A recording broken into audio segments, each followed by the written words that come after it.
Merit pay, which is also known as pay for performance, is defined as a raise in pay based on a set of criteria set by the employer. This usually involves the employer conducting review meetings with the employee to discuss the employee's work performance during a certain time period. Until the late 19th century, however, teacher pay was largely based on a so-called boarding round system. Because most of the U.S. population lived in rural farming communities with one-room schoolhouses and few students, teacher compensation was limited to a small stipend. Their pay was supplemented by room and board that involved rotating teachers' residences weekly from one student's home to another. By the late 1800s, the more industrialized U.S. economy led to increased reliance on a well-educated workforce. This resulted in more schools, more students, and more teachers who required more skill. A new compensation model paid teachers based on the level of knowledge and skills needed to educate a child. During this time, there was a high teacher turnover rate, however. Because of this, a single salary schedule was implemented to ensure fairness and objectivity. Since its creation, the single salary schedule has been almost universally embedded in this country. And since 2007, legislators in at least 28 states have introduced legislation that would replace the traditional pay system with an alternative based on evaluation and or student achievement. Teacher merit pay has long been debated in education, and both sides raise valid points. Some of the disadvantages of a merit pay-based system for teachers are discussed on the next few slides. While there are many advantages to a merit pay system, there is no way with 100% accuracy to differentiate the performance of various employees to determine deservers of merit pay. The most desirable accomplishments and contributions are almost never measurable. Merit pay systems can cause conflict among employees. Some may feel that the system is unfair because no matter how hard they work, they may not be able to earn any incentive. This may lead to employees to feeling unmotivated and unimportant. Merit pay systems can garner healthy competition. However, they may also lead to the disintegration of team unity. If everyone is in it for themselves, problems could arise, and personal goals may become more important than team goals, which is not beneficial for the school as a whole, because we know that teamwork is essential for the effectiveness of schools. Research studies have repeatedly shown that merit pay doesn't have a positive effect on teachers' classroom work, but instead can have a divisive and damaging effect on a school or district's teaching community. Merit pay systems can also create competition among teachers rather than cooperation. Merit pay systems unfairly penalize those teaching low-income, non-speaking English, or developmentally disabled students. There are many factors beyond a teacher's control that influence student performance, just as much or more than any teacher will. Factors such as lack of parental involvement, poverty, and learning disabilities offer real hindrances to learning. Merit pay systems may also result in teachers teaching to the test. They also may present political problems within the school. A large part of the performance-based objectives rest in the standardized testing scores. Teachers across the nation are already feeling the pressure to abandon creativity and originality and instead teach to the test. Attaching an increase in pay only amplifies that situation. Teachers on a performance-based contract do receive a base salary. They receive a bonus for meeting specific objectives and goals. This bonus money can quickly add up, and some school districts would find it exceedingly difficult to maintain the funds necessary to run a performance-based pay program without additional funding. Teacher unions in Pennsylvania and Cincinnati, as well as individual teachers around the country, have opposed merit pay plans, saying they lack fairness, validity, and practicality. Merit pay is also a tough sell to unions because it is inequitable by definition. Measuring a teacher's value to the educational process is nearly impossible. There is no clear definition of what constitutes a good teacher. A teacher is not the only influence on student achievement. Other factors, such as family background, prior teachers, and student mobility, have major influences on how much a student learns. When you reward teachers for student achievement, nobody will want to teach kids who live in a challenging community and have a hard time succeeding. The success of a student depends on many factors, like innate talent, the ability for hard work and concentration, and socioeconomic background. This means that any progress that a student can make is largely outside of a teacher's control. This will result in some teachers being rewarded just because they happen to teach in a good environment to advantage children, whereas other teachers who do a good job in a bad environment to disadvantage children are just unlucky. Bias and favoritism enter into any merit pay system. Most principals don't spend enough time in teachers' classrooms to know who's doing a good job. Merit pay often has more to do with getting along with the principal than anything else. Performance-based compensation programs will reward the top 15 to 20% of performers without making any effort to improve all teachers. Many programs place arbitrary limits on how many teachers receive merit pay, for example, 10% or one in each department. It is also very expensive to implement a performance-based compensation system, and funding is often hard to come by. Researchers have determined that paying teachers a bonus based on student performance does not improve the achievement of those students. A pay-for-performance study released by Vanderbilt University and the RAND Corporation followed nearly 300 Nashville public schools 5th through 8th grade teachers from 2007 to 2009. The result was that there was no overall effect on student achievement across the entire treatment group. In 2007, the New York City Department of Education and the United Federation of Teachers began a 3-year pilot of the school-wide performance bonus program. The program provided financial rewards to educators in high-need schools that met annual performance targets determined in part by student growth on standardized tests.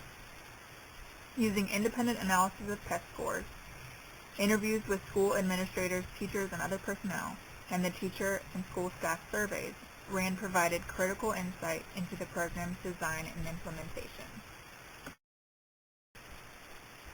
As designed, the pay-for-performance program did not produce its intended effect.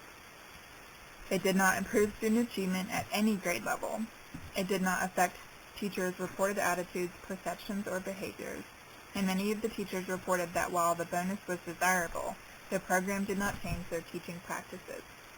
Key conditions that would enable the program to be successful, such as buy-in for bonus criteria, understanding of the program, perceived value of bonus, and perceived fairness, were not present in all of the schools. There are other potential problems with alternative compensation systems. Any educator whose district is considering or bargaining such a system needs to ask these questions. Is there adequate funding for the new pay system, and is it sustainable? Is it easily understood and transparent? Are evaluations subjective or objective? Have administrative and implementation costs been considered? And are the sizes of the incentives large enough to change behavior?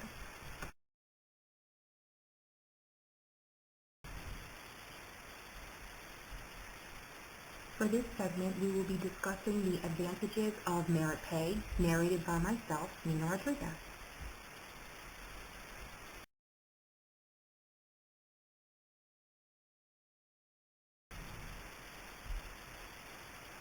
Merit pay and the basis of it comes from a variety of things, and the first thing to keep in mind is that for merit pay and the phrase performance-based pay are kind of interchangeable. So for the purposes of this discussion, I'll be using performance-based pay and merit pay interchangeably, since within the context of the merit pay discussion, they're basically one and the same. But the the issues that surround merit pay comes from a general dissatisfaction with the existing salary schedule. And also with this existing salary schedule in place, critics have found or believe that it leaves no incentive for teachers to teach well or for good teachers to be great teachers. So for this, they seek a different model.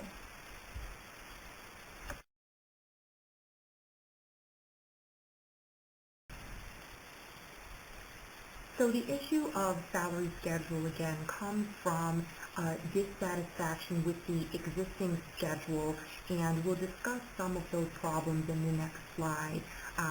But also, it's important to keep in mind that as critics have issues with the existing schedule, they also have a recommendation for what could replace it, and replace it to the benefit of existing teachers as well as prospective teachers.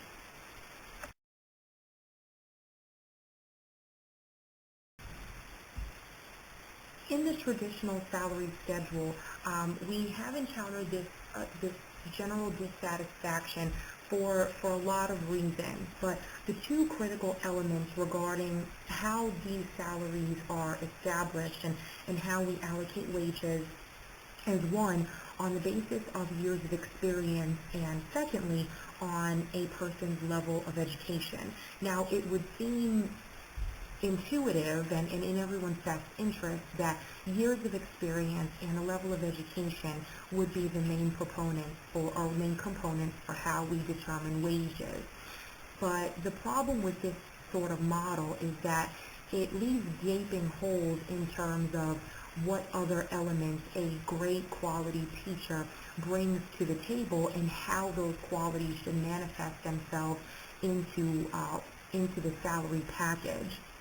Basically, the financial gain of this particular model uses a base of longevity as well as college acumen, and while longevity and college credits are certainly helpful, it doesn't allow for other equally, if not more, telling sort of characteristics such as classroom effectiveness and hard work and results as factors into wages.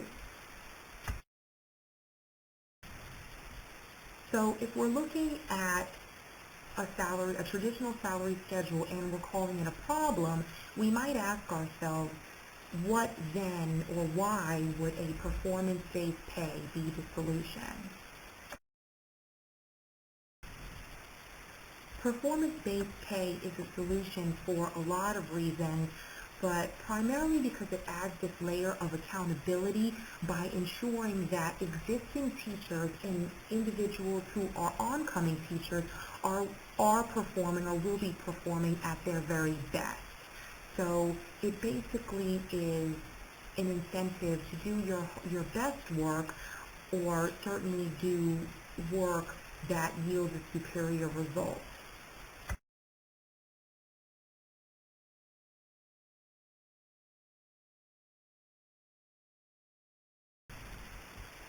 To understand the methodology behind a performance-based model, we have to understand the psychology that it comes from.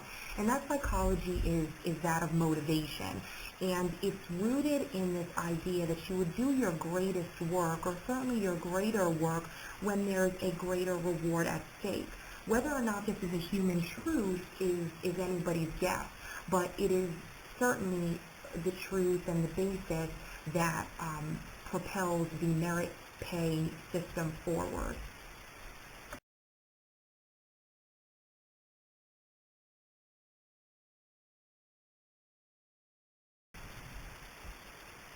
So if we're going to employ a merit pay model, we might ask ourselves, how can this type of thing be arranged?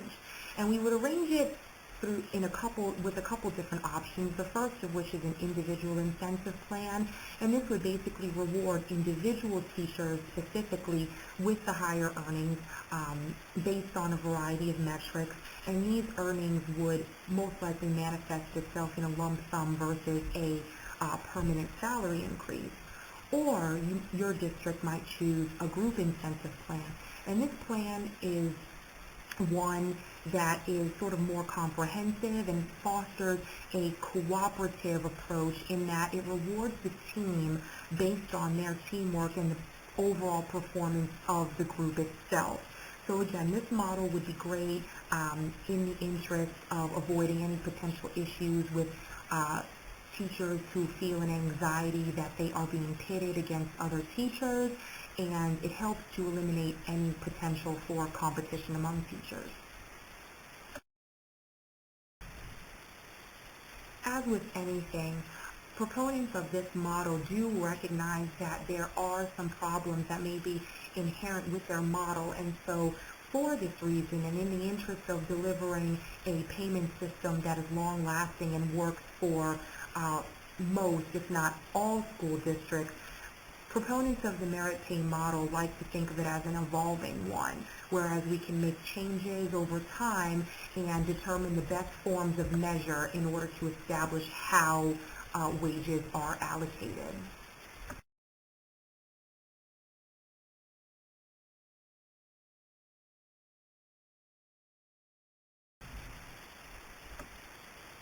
So when considering the various measures to establish the merit pay system, we want to rely on a criteria that is not only measurable but also fair.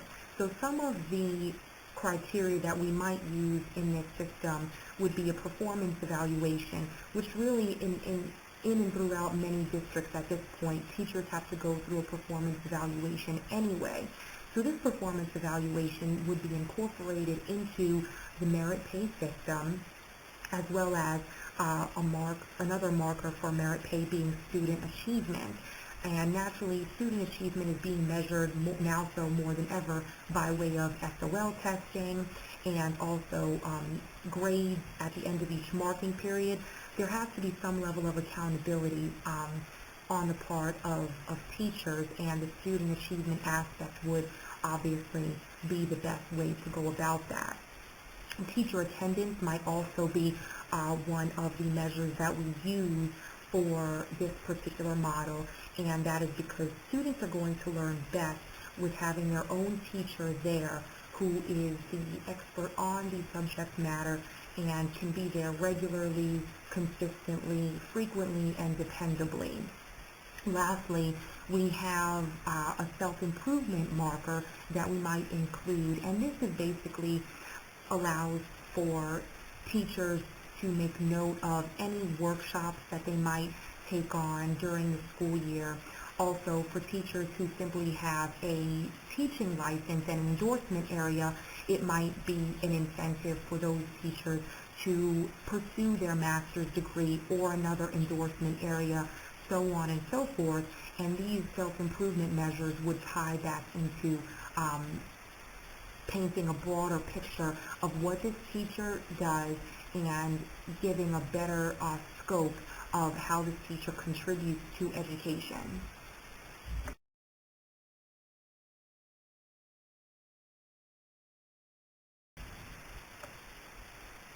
In conclusion, the merit pay system is really an approach that takes the optimistic view on how we pay teachers. Merit pay is about increasing a teacher's income, not about decreasing it. So that would help to eliminate any of the anxieties that critics would feel when they think, so teachers' jobs being hard enough, now they have to be measured so that we can see how good of a job they are not doing and then pay them less as a result. The merit pay system is not based in this idea. In fact, it's just the opposite. In the merit pay system, we seek to pay a teacher more based on the good job that they are doing. Additionally, it rewards on the basis of hard work, and it allows for the element of classroom effectiveness to come into consideration, and for that classroom effectiveness to reflect itself in the teacher's pay. Lastly, it levels the playing field of the job market because, as you know, teachers don't often and usually do not make as much money as other professionals in various parts of other industries, and this is true across all industries, whether it's the labor market for retail markets, so on and so forth. So this implementation of a merit pay system would help to level that playing field and make teaching a more viable option for those coming into the workforce while retaining existing talent. Research shows a very clear divide among both the critics and proponents of either side of the merit pay issue. While both sides have a very warranted argument, those being for a merit pay system that would better portray the teacher as a figure who is constantly seeking self-development as well as influence for her students, those who support a traditional salary scheme are not unwarranted in their argument in that they feel there's still a lot of problems that are sort of inherent in the merit pay system, so much so that it's not well to change over the entire system into one that is solely based on merit payment. Regardless of either side of the issue, at this time, it is our recommendation and opinion that we would be better served by a compensation model that keeps the existing model in place, where we have the base pay scheme and adding to it, for a more thoughtful approach, an incentive or a bonus pay, if you will, that takes some of the measurements of a performance-based system.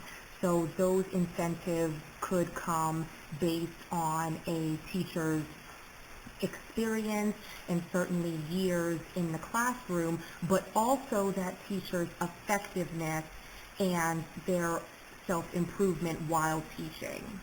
So at this time, we do not recommend a change to a full-on merit pay system. We should keep, and it is in the best interest of the school system as well as students and future teachers, to keep a traditional salary scheme. But if we are eventually going to move into a merit pay system, we would do that over top of the existing scheme.